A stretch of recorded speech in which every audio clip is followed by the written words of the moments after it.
Kapulisan kag militar naka-full alert kadungan sa anibersaryo sang Escalante massacre subong adlaw. Masobra 2,500 ka mga rebel returnees sa probinsya ang gintipon. Yaring balita katon gintutukan.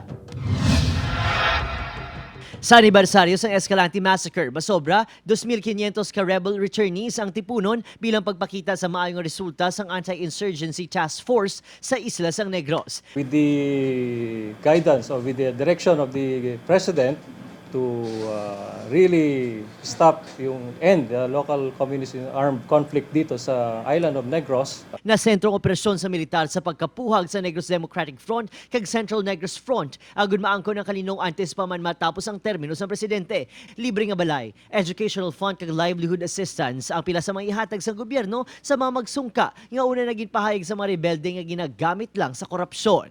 These are being monitored and given by the different agencies, by the DSWD, DOH. Naka-full alert man ang kapulisan kag militar sa posibleng kalakasan. Madumduman nga 8 ka mga persona ginaresto matapos makuhaan sa mga nagkalain-lain nga armas, bala kag mga explosives.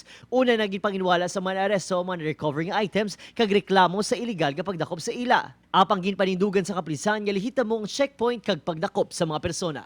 We help each other and that the other agencies and local government units would know kung ano ba talaga yung gusto nating ending. Upod si Reynald Castillo, Adrian Prietos. 1 Western Visayas.